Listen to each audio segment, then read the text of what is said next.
नमस्कार दोस्तों, एक बार फिर से आप सभी का स्वागत है। लोकसभा चुनाव 2024 के ताजा ओपिनियन पोल में दोस्तों लोकसभा चुनाव का ताजा सर्वे ओपिनियन पोल हम आपके लिए लेकर आ चुके हैं। दोस्तों आखिरकार देश में अगली सरकार किसकी बनने जा रही है, आखिरकार कौन होगा इस देश का अगला प्रधानमंत्री, देश की जनता अब की बार अपना प्रधानमंत्री किसे बनाना चाहती है, आज के इस वीडियो में हम जानने वाले हैं दोस्तों।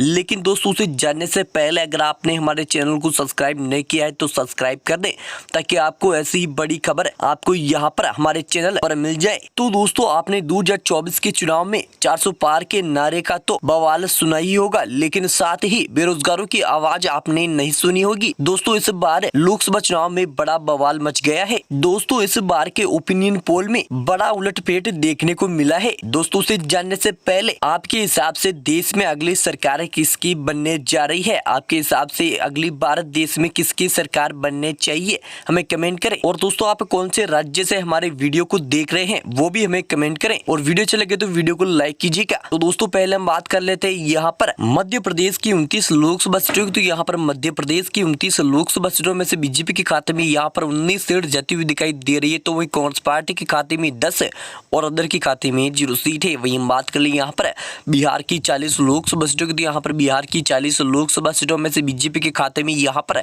19 सीट जाती हुई दिखाई दे रही है। तो वही कांग्रेस पार्टी के खाते में 21 और अदर के खाते में 0 सीट है। वही हम बात कर ले यहाँ पर उत्तर प्रदेश की 80 लोकसभा सीटों की। तो यहाँ पर उत्तर प्रदेश की 80 लोकसभा सीटों में से बीजेपी के खाते में यहाँ पर 45 सीट जाती हुई दिखाई दे रही है। तो वही कांग्रेस पार्टी के खाते में 35 और अदर के खाते में 0 सीट है। वही दोस्तों हम लोकसभा की कुल 149 सीटों के बारे में बात कर चुके हैं। यहाँ पर 149 सीट में से बीजेपी के खाते में यहाँ पर 83 सीट जा चुकी है। तो वही कांग्रेस पार्टी के खाते में 66 और अदर के खाते में 0 सीट है। वही हम बात कर ले यहाँ पर महाराष्ट्र की 48 लोकसभा सीटों। तो यहाँ पर महाराष्ट्र की 48 लोकसभा सीटों में से बीजेपी के खाते में यहाँ पर 19 सीट जाती हुई दिखाई दे रही है। तो वही कांग्रेस पार्टी के खाते में 28 और अदर के खाते में 1 सीट है। वही हम बात कर ले यहाँ पर तमिलनाडु की 39 लोकसभा सीटों की। तो यहाँ पर तमिलनाडु की 39 लोकसभा सीटों में से 39 की 39 सीट कांग्रेस पार्टी के खाते में जाती हुई दिखाई दे रही है। वही हम बात कर ले यहाँ पर पश्चिम बंगाल की 42 लोकसभा सीटों की। तो यहाँ पर पश्चिम बंगाल की 42 लोकसभा सीटों में से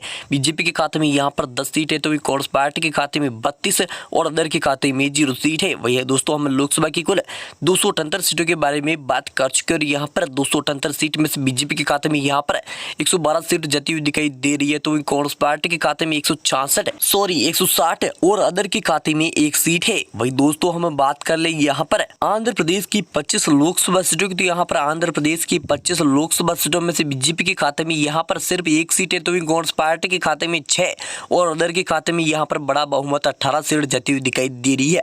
वही हम बात कर ले यहाँ पर केरल की 20 लोकसभा सीटों की। तो यहाँ पर केरल की 20 लोकसभा सीटों में से 20 की 20 सीट यहाँ पर कांग्रेस पार्टी के खाते में जाती हुई दिखाई दे रही है। वही हम बात कर ले यहाँ पर उड़ीसा की 21 लोकसभा सीटों की। तो यहाँ पर उड़ीसा की 21 लोकसभा सीटों में से बीजेपी के खाते में यहाँ पर 3 सीट है। तो वही कांग्रेस पार्टी के खाते में 4 और अदर के खाते में भी यहाँ पर बड़ा बहुमत 13 सीट जाती हुई दिखाई दे रही है। वही दोस्तों हम लोकसभा की कुल 344 सीटों के बारे में बात कर चुके हैं। यहाँ पर 344 सीट में से बीजेपी के खाते में यहाँ पर 116 सीट है। तो वही कांग्रेस पार्टी के खाते में 190 और अदर के खाते में 32 सीट है। वही हम बात कर ले यहाँ पर छत्तीसगढ़ की 11 लोकसभा सीटों की। यहाँ पर छत्तीसगढ़ की 11 लोकसभा सीटों में से बीजेपी के खाते में यहाँ पर 6 सीट है। तो वही कांग्रेस पार्टी के खाते में 5 और अदर के खाते में 0 सीट है। वही हम बात कर ले यहाँ पर पंजाब की 13 लोकसभा सीटों की। यहाँ पर पंजाब की 13 लोकसभा सीटों में से यहाँ पर बीजेपी के खाते में सिर्फ 3 सीट है। तो वही कांग्रेस पार्टी के खाते में यहाँ पर बड़ा बहुमत 10 सीट जाती हुई दिखाई दे रही है और अदर के खाते में 0 सीट है। वही हम बात कर ले यहाँ पर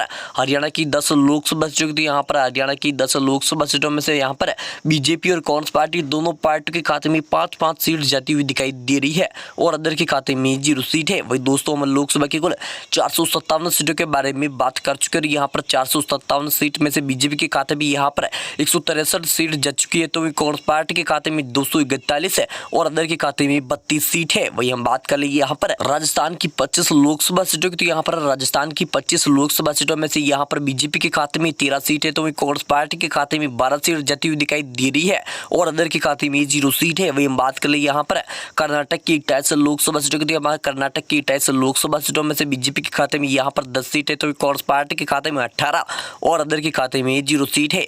वही हम बात कर ले यहाँ पर गुजरात की 26 लोकसभा सीटों की। यहाँ पर गुजरात की 26 लोकसभा सीटों में से बीजेपी के खाते में यहाँ पर बड़ा बहुमत 20 सीट जाती हुई दिखाई दे रही है। तो कांग्रेस पार्टी के खाते में 6 और अदर के खाते में 0 सीट है। वही हम दोस्तों हम लोकसभा की कुल 423 सीटों के बारे में बात कर चुके हैं। यहाँ पर 423 सीट में से बीजेपी के खाते में यहाँ पर 149 सीट जा चुकी है। तो कांग्रेस पार्टी के खाते में 221 और अदर के खाते में 32 सीट है। वही हम बात कर ले यहाँ पर तेलंगाना की 17 लोकसभा सीटों की। तो यहाँ पर तेलंगाना की 17 लोकसभा सीटों में से बीजेपी के खाते में यहाँ पर 2 सीट है। तो कांग्रेस पार्टी के खाते में 12 और अदर के खाते में 3 सीट है। वही हम बात कर ले यहाँ पर असम की 14 लोकसभा सीटों की। तो यहाँ पर असम की 14 लोकसभा सीटों में से दोनों पार्टियों के खाते में यहाँ पर 7 सीट जाती हुई दिखाई दे रही है और अदर के खाते में 0 सीट है। वही हम बात कर ले यहाँ पर झारखंड की 14 लोकसभा सीटों की। तो यहाँ पर झारखंड की 14 लोकसभा सीटों में से बीजेपी के खाते में यहाँ पर 5 सीट है। तो कांग्रेस पार्टी के खाते में 9 और अदर के खाते में 0 सीट है। वही दोस्तों हम लोकसभा की कुल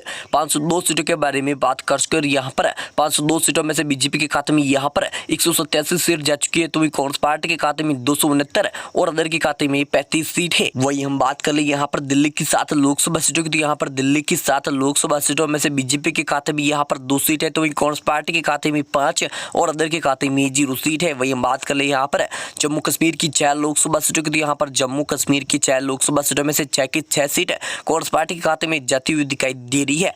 वही हम बात कर ले यहाँ पर उत्तराखंड की 5 लोकसभा सीटों की। तो उत्तराखंड की 5 लोकसभा सीटों में से बीजेपी के खाते में यहाँ पर 3 सीट जाती हुई दिखाई दे रही है। तो वही कांग्रेस पार्टी के खाते में 2 और अदर के खाते में 0 सीट है। वही दोस्तों हम लोकसभा की कुल 520 सीटों के बारे में बात कर चुके हैं। यहाँ पर 520 सीट में से बीजेपी के खाते में यहाँ पर 197 सीट जा चुकी है। तो वही कांग्रेस पार्टी के खाते में 277 और अदर के खाते में 35 सीट है। वही हम बात कर ले यहाँ पर हिमाचल की 4 लोकसभा सीटों की। तो यहाँ पर हिमाचल की 4 लोकसभा सीटों में से बीजेपी के खाते में यहाँ पर 1 सीट है। तो वही कांग्रेस पार्टी के खाते में 3 सीट जाती हुई दिखाई दे रही है और अदर के खाते में 0 सीट है। वही हम बात कर ले यहाँ पर गोवा की 2 लोकसभा सीटों की। तो यहाँ पर गोवा की 2 लोकसभा सीटों में से दोनों पार्टी के खाते में यहाँ पर 1 सीट जाती हुई दिखाई दे रही है और अदर के खाते में 0 सीट है। वही हम बात कर ले यहाँ पर अरुणाचल प्रदेश की 2 लोकसभा सीटों की। तो यहाँ पर अरुणाचल प्रदेश की 2 लोकसभा सीटों में से दोनों पार्टियों के खाते में यहाँ पर 1 सीट जाती हुई दिखाई दे रही है और अदर के खाते में 0 सीट है। वही दोस्तों हम लोकसभा की कुल 528 सीटों के बारे में बात कर चुके हैं। यहाँ पर 528 सीट में से बीजेपी के खाते में यहाँ पर 201 सीट है। तो वही कांग्रेस पार्टी के खाते में 282 और अदर के खाते में 35 सीट है। वही हम बात कर ले यहाँ पर सिक्किम की 1 लोकसभा सीट की। तो यहाँ पर यह सीट कांग्रेस पार्टी के खाते में जाती हुई दिखाई दे रही है। वही हम बात कर ले यहाँ पर मिजोरम की 1 लोकसभा सीट की। तो यहाँ पर यह सीट बीजेपी के खाते में जाती हुई दिखाई दे रही है। वही हम बात कर ले यहाँ पर नागालैंड की 1 लोकसभा सीट की। तो यहाँ पर यह सीट कांग्रेस पार्टी के खाते में जाती हुई दिखाई दे रही है। वही हम बात कर ले यहाँ पर केंद्र शासित प्रदेश की 6 लोकसभा सीटों की। यहाँ पर केंद्र शासित प्रदेश की 6 लोकसभा सीटों में से बीजेपी और कांग्रेस पार्टी दोनों पार्टी के खाते में यहाँ पर 3 सीट जाती हुई दिखाई दे रही है और अदर के खाते में 0 सीट है। वही दोस्तों हम लोकसभा की कुल 543 सीटों के बारे में बात कर चुके हैं। यहाँ पर 543 सीट में से बीजेपी के खाते में यहाँ पर 207 सीट है। तो वही कांग्रेस पार्टी के खाते में 291 और अदर के खाते में 35 सीट है। दोस्तों यहाँ पर कांग्रेस पार्टी 291 सीटों के साथ अच्छी खासी जीत हासिल करता हुआ दिखाई दे रहा है। दोस्तों हमारी लोकसभा सर्वे पर आपकी क्या राय है हमें कमेंट करें और दोस्तों ऐसी ही बड़ी खबर जानने के लिए हमारे चैनल को सब्सक्राइब कर दे ताकि आपको आने वाली अपडेट की जानकारी आपको यहाँ पर मिल जाए। मिलता है अगली बड़ी खबर के साथ, तब तक के लिए जय हिंद जय भारत। आपका दिन बहुत बहुत शुभ हो।